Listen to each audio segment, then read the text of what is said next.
The moment I stepped into that courtroom, everything stopped. The judge froze mid-sentence, his eyes locked on me like he'd seen a ghost. "Ruth," he said, not Mrs. Calloway, not the polite formality he used for everyone else. Just Ruth. Then, his voice dropped. "Why are you here?" Silence spread across the room. My son, Daniel, turned in his seat, shock written all over his face. My daughter-in-law, Vanessa, went pale. The confident smirk she'd worn seconds earlier vanished. Her lawyer looked from me to the judge, unsure what was happening. Even her parents, sitting proudly behind her, exchanged a glance that reeked of worry. For a heartbeat, nobody moved. It was as if time itself had stopped to listen. And that's when I knew, everything was about to change. My name is Ruth Calloway, I'm 73 years old, and I've lived in Boston my whole life. I raised 3 children alone after losing my husband young. I've known struggle, I've known loss, but nothing could have prepared me for what happened to my youngest, Daniel. He wasn't perfect, but he was good, the kind of good that makes people trust too easily. And someone took advantage of that. I still remember the night he called me, his voice shaking, telling me his wife had locked him out of his own house. I remember the sound of his heartbreak when he said, "She says I hurt her, Mom. She's lying, but nobody believes me." That night, I felt something shift inside me. A mother's love turned into something sharper. Something unbreakable. So when I walked into that courtroom months later, I wasn't just there to watch. I was there to finish what she started, and end it the right way. This isn't just a story about betrayal. It's a story about justice, patience, and a mother who refused to stay silent while her son's life was being destroyed. Before we go deeper into how it all began, do me a favor, like this video, subscribe, and tell me where you're watching from. Because when you hear what led up to that day, you'll understand why the judge was so shocked to see me standing there. That day was the ending of one chapter, but the story truly began 3 years earlier, on a bright afternoon when Daniel thought he'd found love. He couldn't have known that the same love would one day drag him into that courtroom, and nearly destroy everything he'd worked for. People often say a mother can sense when something isn't right. Sometimes that feeling comes early, like a whisper you can't explain. Other times, it hides behind moments of happiness, until it's too late to stop the storm. When Daniel met Vanessa Clark, I wanted to believe his happiness was real. He was 35, a music teacher who spent more time helping students than helping himself. He had a heart too big for this world, the kind of man who gave without ever keeping score. He met her at a charity fundraiser downtown. He told me she was brilliant, confident, and the most beautiful woman he'd ever seen. He laughed when he said it, the kind of laugh that makes you think love can still change the world. They started seeing each other often. He called me after every date, his voice glowing through the phone. "Mom, she gets me," he said once. "She listens. She understands my work. I think she's the one." I remember smiling, pretending not to worry. "If she makes you happy, that's all that matters," I told him. But deep down, a faint chill ran through me, a mother's instinct, warning me to be careful. I ignored it. He deserved to be happy. 6 months later, he proposed. 8 months after that, they were married. It was a grand wedding at the Boston Harbor Hotel, chandeliers, champagne, a view of the water that made everyone sigh. Vanessa looked like she'd stepped out of a magazine.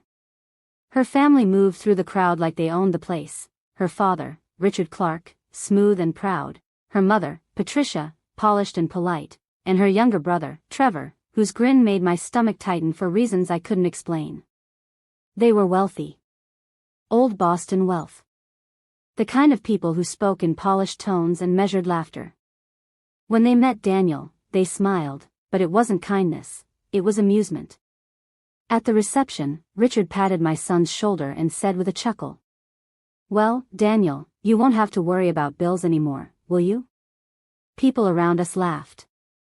Daniel smiled weakly, but his eyes told another story. I should have said something then. But no mother wants to be the one to cast a shadow on her son's wedding day. So I smiled, toasted them, and swallowed the unease like it was part of the celebration. For the first year, everything looked fine. They bought a brownstone in Beacon Hill, one of those beautiful old places with tall windows and narrow stairs. Vanessa's family helped with the down payment, a fact she made sure to repeat every chance she got. She threw perfect dinners, all candles and fancy dishes, and made polite comments that sliced without leaving visible marks. I had to adjust my standards, she'd say with a laugh. I'm used to summers in Europe, but I guess Cape Cod will do. Love requires compromise, right, Ruth? I'd force a smile. Daniel would too. But I could see his shoulders tighten every time she spoke. I told myself I was imagining it. I told myself they were adjusting, like every new couple does. But soon, I noticed smaller things, the way she interrupted him, the way she corrected his stories, the way her tone turned cold when she thought no one was listening. By the second year, Daniel called less. When he did, he sounded distant, tired. Everything's fine, Mom, he'd say. Just busy. But a mother knows. Busy isn't the same as broken. I stopped by their house one afternoon when I knew Vanessa was supposed to be at work. Daniel answered the door looking thinner, pale. He smiled, but his eyes didn't match. Daniel, you don't look well, I said softly. What's going on? It's nothing, he whispered. Just work stress. I reached for his hand. He flinched, not from fear, but exhaustion. Then the sound of heels echoed through the hall. Vanessa appeared, perfect as ever, carrying a designer bag and a smile that didn't reach her eyes. Ruth. What a surprise, she said. Daniel, darling, you should have told me your mother was visiting. Her tone was sweet, but the message underneath was clear: I wasn't welcome. I left quietly that day, pretending not to notice how Daniel's expression hardened as soon as she entered the room. But I knew. I knew my son was slipping into something he couldn't escape alone. Months passed. I tried to stay hopeful. I kept inviting them for Sunday dinner. Sometimes Vanessa came, sometimes she didn't. When she did, she'd dominate the table, talking about her demanding job and her connections in high places. She loved reminding everyone that she was the reason Daniel could enjoy a better life. The day she said, "Some people just aren't built for success, they get comfortable being ordinary." Daniel's fork froze midair. He didn't argue. He just went quiet. That silence hurt more than any insult ever could. By the time their second anniversary came, the warmth was gone. Their smiles were rehearsed, their conversations short. I could feel Daniel drifting away, not just from her, but from himself. I remember sitting alone that night after they'd left my apartment. The dishes were still warm from dinner, but I felt cold. I stared at the empty chair where Daniel used to laugh, where he used to tell me about his students, about his music. Something was breaking, and I didn't know how to stop it. If only I'd known how deep her cruelty would go. But at that time, I still believed love could fix things. I didn't realize, love was the very thing she planned to use to destroy him. The change began quietly. No shouting, no dramatic moments, just the slow fading of light from my son's eyes. At first, I thought marriage had simply worn him out. Work, bills, the endless pace of adult life. But it was more than that. He had stopped being himself. When Daniel visited, he smiled like someone pretending to be fine. His laughter came slower. His hands, once steady when he played the piano, trembled when he reached for his coffee. "Daniel," I asked one afternoon, "are you truly happy?" He hesitated before answering. "Of course, Mom. Vanessa's just particular. She likes things done a certain way." A certain way. That phrase stuck with me. I began noticing how her control had expanded beyond their home. She managed his calendar, his finances, even his social life. Every decision had to go through her. At first, Daniel tried to defend it. "She's just organized," he said. "She likes to keep things in order." But I could see the weight pressing on him. His easygoing spirit, the one that had carried him through every hardship, was fading under her perfectionism. I called him one weekend and asked if he'd join me for dinner. He said he couldn't. Vanessa had plans. The next day, I saw her on social media at a downtown restaurant with her coworkers. Daniel wasn't there. That's when the pattern began. She'd disappear for business dinners that somehow always included fine wine, high-end restaurants, and late nights. She'd post carefully curated photos, always with captions about empowered women and living her best life. Meanwhile, Daniel stayed home. He stopped calling me altogether for weeks. When I tried reaching him, Vanessa would answer the phone. "Oh, Ruth, he's not available right now," she'd say sweetly. "He's exhausted from work." Her tone never wavered, polite, smooth, but somehow final, as if I had no right to reach my own son. When Daniel finally visited, it was different. His face was pale, thinner than before. He sat at my kitchen table, staring into his coffee like it held answers he couldn't find. "Daniel," I said quietly, "what's happening in your house?" He shook his head. "It's nothing, Mom." But his voice broke on the last word. I leaned forward. "You can tell me anything." For a moment, I saw the same boy who used to run to me when he scraped his knee, looking for comfort. His lips parted like he was about to speak, and then the front door opened. Vanessa's heels clicked across my kitchen floor. "Ruth," she said with that perfect smile. I didn't know Daniel was here. We had a dinner reservation. Her presence filled the room, and Daniel went silent. She kissed his cheek, then glanced at me. "You worry too much about him. He's fine. We're fine." She said it with a tone that allowed no disagreement. That was the moment I realized she'd built a wall around him, and I was on the outside. Weeks turned into months. I started showing up unannounced. I told myself I just missed them, but the truth was I was desperate to see my son. Each visit revealed more of the same pattern, Vanessa dominating every conversation, Daniel shrinking further into silence. Once, I found her brother Trevor in their house, sitting at Daniel's desk going through folders. "Looking for something?" I asked. He smiled without shame. "Vanessa asked me to check some paperwork." "Nothing to worry about, Ruth." There was something in his eyes that made my skin crawl. Confidence without reason, the kind that comes from knowing you can get away with anything. Later that night, I called Daniel again. "Why is Trevor always there?" "He's just staying for a while," he said. He had some trouble in New York. Vanessa wanted to help him. "Trouble?" I asked. "What kind of trouble?" Daniel sighed. "Mom, please. Don't start. She's trying to do a good thing." But I knew.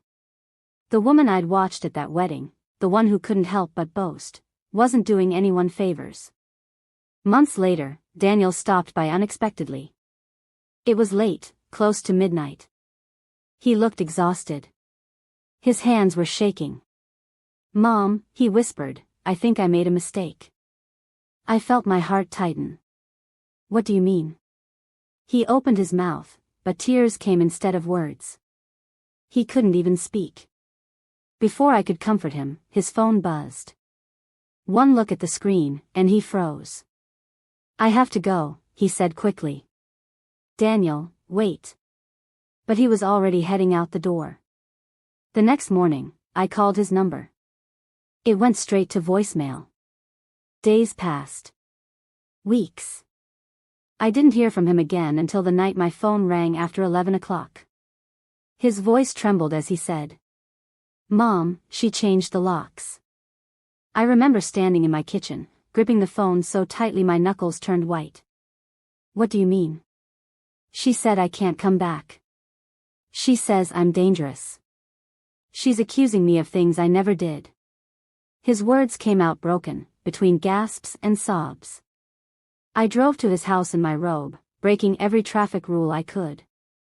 When I arrived, he was sitting on the front steps in the cold, no jacket, no bag, just heartbreak.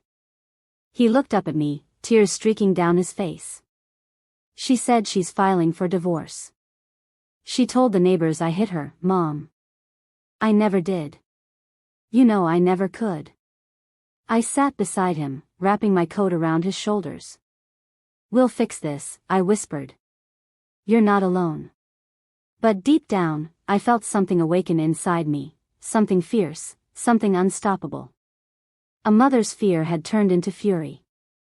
I didn't know how yet, but I promised myself that night, she would not win. That night outside Daniel's house was the first time I'd ever seen my son cry like a child. His whole body shook as if grief itself was trying to tear him apart. He kept repeating, she locked me out. She changed the locks.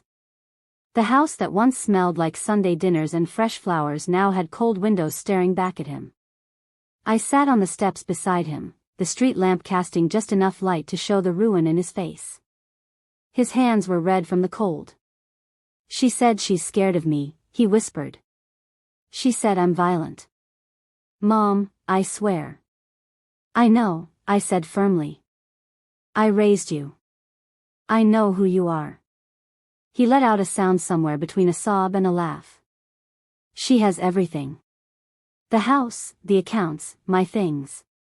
She froze the money we shared. I can't even pay rent on my own. The woman he'd trusted had turned him into a stranger in his own life. I took him home with me that night, back to my small apartment in Jamaica Plain. He didn't talk much. He just sat at my kitchen table while I made tea, staring at his hands like they belonged to someone else. When he finally spoke, his voice was hollow. She told the school board I'm unstable. She said she's afraid I'll hurt her. I could lose my job. It felt like my heart stopped. Your job? On what grounds? They put me on administrative leave, he said. They're reviewing her complaint. I wanted to scream, but I didn't. I knew he needed calm, not chaos. So I just placed a hand over his and said, we'll fight this. Every word of it. The next morning, I called a lawyer, an old friend named Michael Chen. He'd been a sharp public defender back when I still worked at the courthouse. He listened carefully, asked questions, and promised to help. We'll need proof, he said. Everything, text messages, records, witnesses. Anything that shows he's innocent. So we started gathering evidence. Daniel brought what little he had, bank statements, school documents, messages between him and Vanessa. None of it was enough. She'd prepared too well. Within days, her lawyer filed for a restraining order, claiming Daniel had threatened her. The order was granted almost immediately. When the papers arrived, Daniel stared at them as if they were written in another language. His name sat there in bold letters, followed by lies that painted him as a monster. They'll believe her, he whispered. They always believe the woman. I wanted to tell him it wasn't true, but the courtroom had taught me something in my years of service. Evidence speaks louder than character, and lies can travel faster than the truth. Still, I couldn't let him sink. Over the next few weeks, I watched my son disappear piece by piece. He stopped shaving, stopped eating, stopped playing music. He sat by the window every night, staring into nothing. Once, I heard him in the next room, whispering to himself. Maybe she's right. Maybe I am the problem. That broke me. I walked into his room and took his face in my hands. Listen to me. You are not what she says you are. You are my son. You are kind, gentle, and good. Don't let her lies rewrite who you are. He tried to smile, but his eyes stayed empty. Vanessa didn't stop at the restraining order. She contacted the local paper, claiming she was a survivor of emotional abuse. She played the part perfectly, composed, wounded, tragic. Her family backed her story, of course. Her brother Trevor acted as her witness. He told the court he'd seen Daniel lose control. I knew that wasn't true, but in front of a judge, lies wrapped in confidence can sound like truth. The school board suspended Daniel indefinitely pending investigation. His reputation, spotless for over a decade, shattered overnight. Every call I made, every plea to his colleagues, ended with the same cautious tone. "We're sorry, Mrs. Calloway. Until the case is resolved, there's nothing we can do." He lost his income, his savings, his dignity, all within weeks. But Vanessa wasn't done. A month later, she filed for divorce. Her demands were staggering: the house, half of his retirement fund, monthly alimony, and full possession of their joint assets. Her lawyer, Marcus Webb, was known for being ruthless. He'd handled high-profile cases and had a reputation for turning sympathy into a weapon. When the notice arrived, Daniel didn't even open it. He just slid it across the table to me. "You read it," he said quietly. I did, and for the first time in years, my hands shook. It wasn't just about money. It was about humiliation. She wanted to erase him, piece by piece, until there was nothing left. That night, I couldn't sleep. I sat by my window, the city lights flickering outside, thinking about all the times I'd seen Vanessa smile. Every smirk, every sly remark, every moment she made my son doubt himself. I had stayed quiet for too long. The next morning, I woke up with a clarity I hadn't felt in years. I called Michael Chen again. "Michael," I said, "how solid is her evidence?" "It's convincing," he admitted. "Too convincing. The financial records look real. The photos, the messages, all carefully arranged." "Arranged?" I asked. "Yes. Too perfect. Like someone built the story piece by piece." That was when the pieces started falling into place in my mind. Trevor's constant presence, the sudden financial transfers, Vanessa's polished storylines. She hadn't stumbled into this. She'd planned it. She wasn't destroying Daniel out of anger. She was doing it for gain. And I'd seen this kind of manipulation before, not in my home, but in the very courthouse where I'd worked for over 30 years. I'd seen how powerful people twisted the system to suit their lies. That morning, while Daniel slept in the next room, I opened my old file cabinet. It still held my certificates, my ID badge, and notes from cases I'd handled back when I was the chief court clerk for Suffolk County. I ran my fingers over that faded ID and felt something awaken in me. If Vanessa thought she could bury the truth under forged papers and fake stories, she'd chosen the wrong family. Over the next week, I began making calls, quiet ones. To old colleagues. To clerks who still worked at the courthouse. To people who owed me favors. Every conversation led to another breadcrumb of truth. One call confirmed Trevor's background in New York. Another revealed inconsistencies in Vanessa's financial submissions. Each discovery fed the fire inside me. I didn't tell Daniel what I was doing. He was too broken, too tired. He didn't need promises, he needed results. So I made one vow to myself: if the truth was buried, would dig until my hands bled to find it. The night before the court hearing, I looked at my son sleeping on the couch, his head resting against the pillow, his face peaceful for the first time in months. I whispered to myself, tomorrow, they'll see who they're really dealing with. Because Vanessa Clark had built her case on lies. But I had something she didn't: 3 decades of knowing how the system worked, and a mother's resolve sharper than any lawyer's argument. What she didn't know was that the moment I stepped into that courtroom, I wasn't just Daniel's mother. I was the woman who kept the courthouse running for 32 years, and I knew every rule, every procedure, every path that led to truth. She wanted war. She was about to get it. Morning came with a quiet I'll never forget. Daniel was still asleep on the couch, the sunlight resting across his face. For months, that boy had carried the weight of every lie, every insult, every loss, and still, he'd never cursed her name. That kind of gentleness is rare, and it was the very thing she thought made him weak. I stood there watching him breathe, and I felt something harden inside me. I'd spent years serving justice in that courthouse, watching lawyers twist facts and judges untangle them. I knew how the system worked, every file, every motion, every loophole. And I realized something: if I wanted to save my son, I couldn't fight with anger. I had to fight with knowledge. So I made a plan.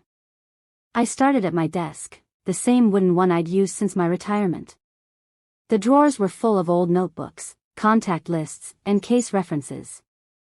I pulled them all out, one by one, until I found what I needed, the numbers of people who still worked at the Suffolk County Courthouse. People who trusted me. People who still called me Mrs. Calloway, the one who kept the paperwork straight when everyone else panicked. I spent that entire afternoon on the phone. My voice was calm, steady, professional, the same way it had been when I'd run those courtrooms years ago. I need access to a few case archives, I told one clerk. Ruth, it's been years, he said. Are you coming back to work? No, I replied, but I'm about to correct a very serious mistake. He didn't ask more. Within hours, he sent what I needed, internal records of Vanessa's financial filings, dates, and motion histories. I studied every page like my life depended on it. That night, while Daniel slept, I found something that didn't fit. A series of deposits into an account under Trevor Clark's name, dated weeks before Vanessa filed for divorce. The amounts matched withdrawals from Daniel's joint account, but the signature authorization didn't match his handwriting. I knew what that meant. They'd forged his approval and drained the funds ahead of time, then staged the story to make it look like he had stolen from her. I printed every page, highlighted every inconsistency, and placed it into a folder. The next morning, I called Michael Chin. I have proof, I told him. Proof of what? Fraud, I said. And I'm not done yet. Over the next few days, I gathered more. I contacted a friend from the New York Judicial Records Office, someone I trusted deeply. Trevor Clark had left a trail behind him when he lived there, sealed documents, minor felonies, a short prison term. Nothing public, but I knew where to look. Ruth, you can't be digging into sealed files, my friend warned. I'm not asking for gossip, I said. I'm asking for the truth. 2 days later, the report arrived. It confirmed everything. Trevor Clark, convicted of identity theft and financial fraud 6 years earlier. I held that paper in my hands and felt my pulse steady. I wasn't afraid anymore. The fear that had clung to me for months dissolved into purpose. Still, I knew information alone wasn't enough. The court respected order, not emotion. So I prepared as if I were building a case myself. I labeled evidence, numbered exhibits, and wrote summaries for every point. My handwriting shook a little from age, but my focus never wavered. By evening, my small dining table looked like a war room, folders stacked neatly, sticky notes marking each piece of proof. That's when Daniel walked in. He looked tired, but curious. Mom, what are you doing? I smiled faintly. Something I should have done months ago. He stepped closer, scanning the documents. Is that Trevor's record? Yes, I said. And that's your bank statement. And these are her false transfers. His eyes widened. How did you get all this? Let's just say old habits die hard, I replied. For the first time in weeks, I saw a spark of hope in his face. Mom, what if this isn't enough? Then we make it enough, I said. Because truth doesn't need permission to exist. The following morning, I called Judge Thomas Harrison, the presiding judge for their upcoming case and someone I'd worked with for 2 decades. I didn't reveal everything, only enough to make him listen. Tom, I said, you'll see my name in the gallery tomorrow. I need you to know I have information you must review before issuing judgment. He hesitated. Ruth, you know the rules. I can't discuss. I'm not asking you to, I interrupted gently. I'm asking you to listen when I speak in that courtroom. He went quiet, then said softly, Ruth, what are you planning? Justice, I answered. Nothing more. That night, I ironed my navy dress, the same one I'd worn the day I retired. I polished my shoes, gathered my folders, and checked the evidence one last time. Each page represented a piece of Daniel's freedom, a fragment of the dignity they had stolen. I didn't tell my son I was going. I wanted him to walk into that courtroom thinking he was alone, and then see me standing there, ready to fight beside him. Before I went to bed, I stood in front of the mirror. My reflection looked older, yes, but stronger too. The grief in my eyes had turned to resolve. I whispered to myself, tomorrow, the truth walks in with me. When dawn broke, the sky over Boston glowed faint pink. I brewed coffee, slid the evidence folder into my bag, and placed Daniel's old house key beside it, a reminder of everything she'd taken from him. As I locked my door and stepped into the crisp morning air, I felt no fear, only calm. I'd spent 32 years serving justice for strangers. Now it was time to serve it for my own blood. By the time I reached the courthouse steps, the city was awake. Lawyers hurried inside, clerks carried stacks of files, and the old building loomed ahead, solid, familiar, mine. I touched the cool railing, took a deep breath, and said quietly, "Let's begin." The courthouse doors were heavier than I remembered. For years, I'd opened them as an employee, calm, professional, efficient. But that morning, I walked in as a mother with fire in her veins. The corridors looked the same marble floors, the same hum of lawyers whispering, the same cold air that smelled faintly of paper and coffee. I made my way to courtroom 7B, the same room I'd once organized case files for, back when the world still made sense. When I reached the door, the hearing had already begun. Through the small glass window, I saw Daniel sitting with Michael Chen at the plaintiff's table. His shoulders were hunched. His face looked pale and defeated. Across from him sat Vanessa, flawless, confident, the picture of sorrow dressed in cream. Her lawyer, Marcus Webb, whispered something in her ear, and she nodded, dabbing at imaginary tears. Behind her sat her parents and her brother Trevor, all polished arrogance and entitlement. I tightened my grip on the folder in my hand and whispered to myself, "Hold steady." Then I pushed the door open. Every sound in that room seemed to stop, the scratch of pens, the shuffling of papers, the low murmur of voices. Heads turned. The bailiff, Tom Rodriguez, recognized me first. "Mrs. Call." I raised a hand gently. "It's all right, Tom." I began walking down the center aisle. The sound of my heels on the wood echoed like thunder in the silence. Daniel turned, and confusion washed over his face. He hadn't expected me. He thought I'd stayed home to avoid the pain of seeing him on trial. But Vanessa's reaction was priceless. Her smile faltered. Her color drained. And then came the judge. Judge Thomas Harrison, a man I'd worked beside for 2 decades, froze mid-sentence. His gavel lowered. He stared at me in disbelief before speaking softly. "Ruth? Why are you here?" His voice carried through the entire room. For a moment, I said nothing. Then I stepped forward, calm and sure. "Your Honor," I said evenly, "I apologize for the interruption. But I'm here because the truth hasn't been heard yet. And I have information relevant to this case." The room erupted in murmurs. Marcus Webb stood immediately. "Objection, Your Honor. This witness was not disclosed." Judge Harrison didn't take his eyes off me. "Mr. Webb, sit down." Then to me, Mrs. Calloway, approach the bench. Michael Chen rose beside me, clearly startled, but I gave him a reassuring nod. Together, we approached the front. Vanessa's lawyer followed reluctantly, muttering under his breath. When I reached the bench, Judge Harrison leaned forward. "Ruth, this is your son's divorce hearing. You can't testify without proper procedure." "I understand, Your Honor," I said, keeping my tone steady. "But I also understand that fraud voids procedure, and I have proof that this entire case has been built on it." The room went dead silent. "Explain," the judge said quietly.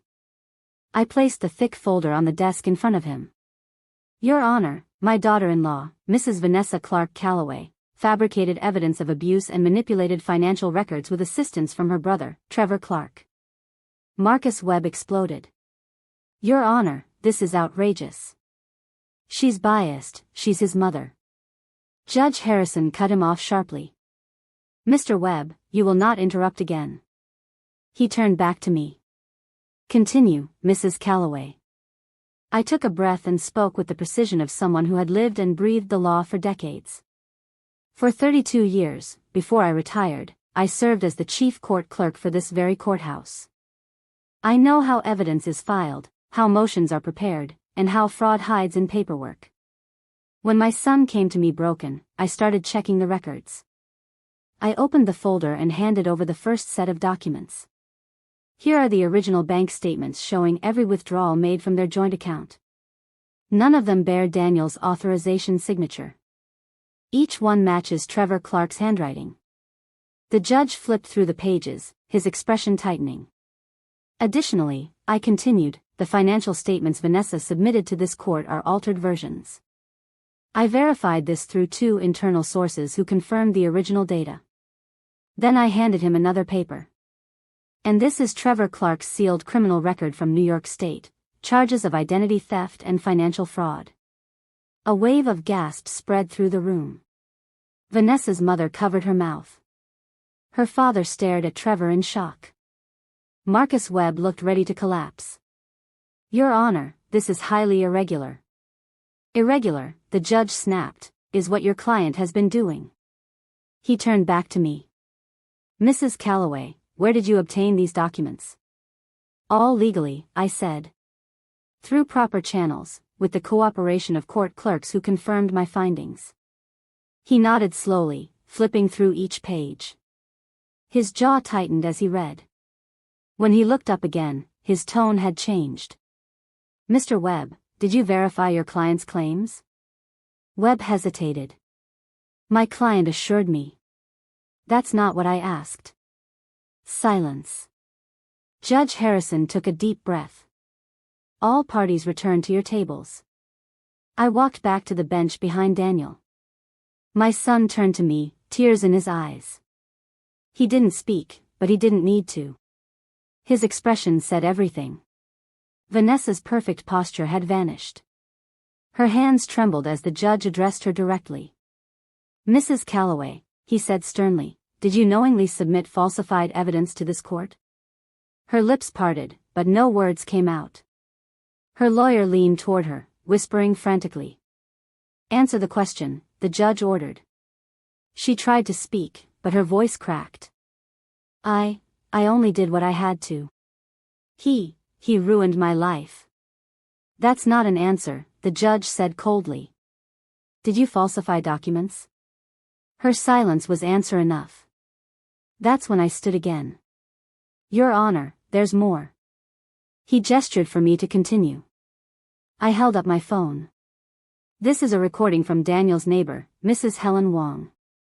She witnessed Vanessa and Trevor staging a fight outside their home, the same altercation that Vanessa later claimed was an attack by my son.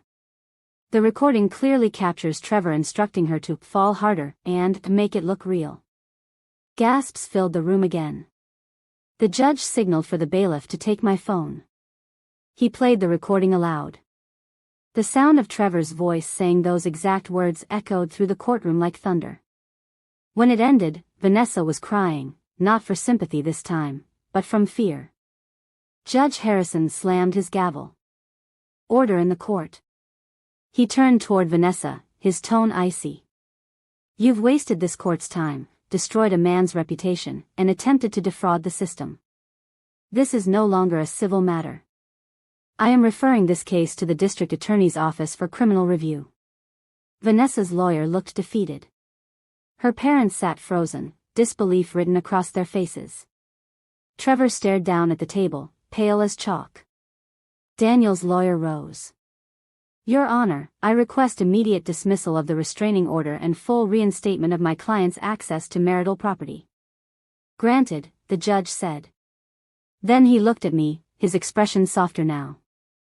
Mrs. Calloway, I'll speak with you privately after this session. He struck his gavel again. This hearing is adjourned. The room erupted in whispers. I turned toward Daniel. He stood, shaking, then pulled me into his arms. Mom, he whispered, voice breaking, how did you do this? Because I know how truth works, I said softly. It doesn't scream. It waits. We walked out of that courtroom together, past Vanessa and her family. They didn't look up.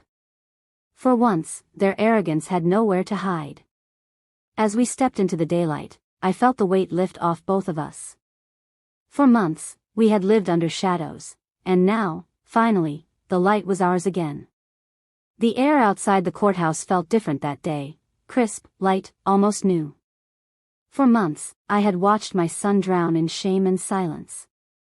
Now, he stood beside me with his head high, free at last from the lies that nearly destroyed him. We didn't speak for a while. We just stood there on the courthouse steps, breathing in the sunlight. After everything, peace felt strange, like a sound we'd forgotten how to hear. Daniel finally broke the silence. "Mom," he said softly, "I don't think I could have survived this without you." I smiled. "You could have. You just needed someone to remind you who you were."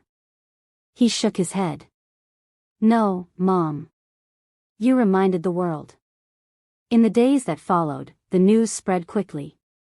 Vanessa's lawyer withdrew from her case. The district attorney opened an investigation.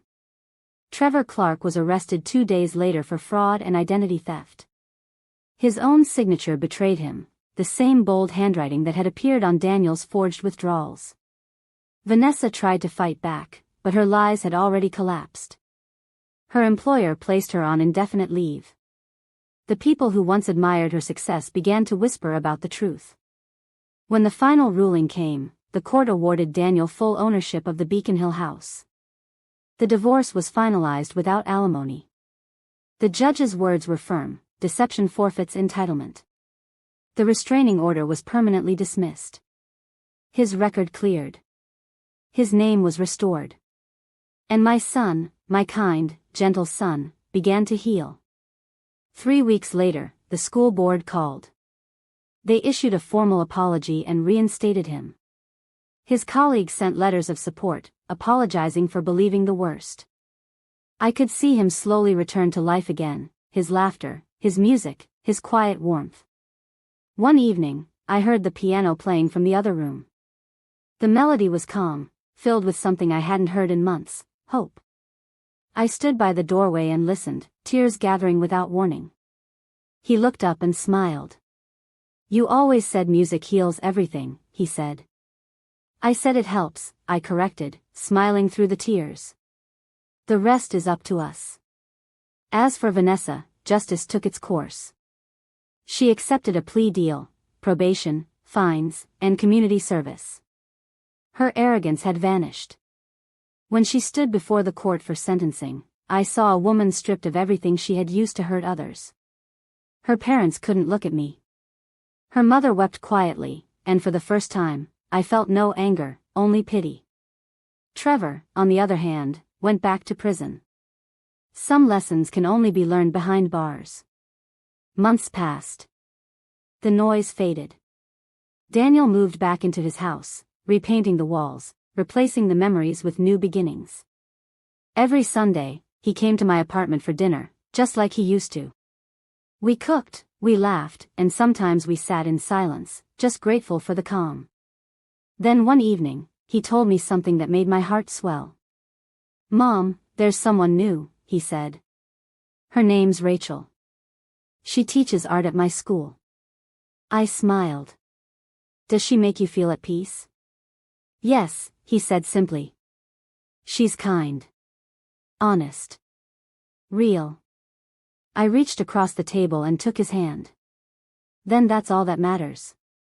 The world has a way of breaking good people, but it also has a way of revealing their strength. My son's kindness was never weakness, it was the reason he survived. And me? I may be 73, but that day in the courtroom reminded me that age doesn't silence courage. Justice doesn't fade with time, it only waits for the right moment to rise. People still ask me how I managed to expose everything. The truth is, I didn't do anything extraordinary. I just refused to accept injustice as normal. When you've spent a lifetime serving the law, you learn one unshakable truth: justice isn't loud, it's steady. It doesn't shout for attention, it simply waits to be seen. That day, when I walked into the courtroom and the judge whispered, "Why are you here?" He wasn't asking because he didn't know. He was asking because he understood exactly what my presence meant. It meant that every lie, every cruel act, every false accusation, was about to collapse. I didn't do it out of vengeance. I did it because no mother can stand by while her child is torn apart by deceit. Vanessa thought she could manipulate the system. She forgot one simple rule: you don't go to war with a woman who knows the rules better than you do. So now, when people ask how Daniel and I survived it all, I tell them this. Strength doesn't come from shouting. It comes from standing firm, even when the world calls you wrong. And if anyone ever doubts the power of a mother's love, they should visit Courtroom 7B, the place where truth stood tall again.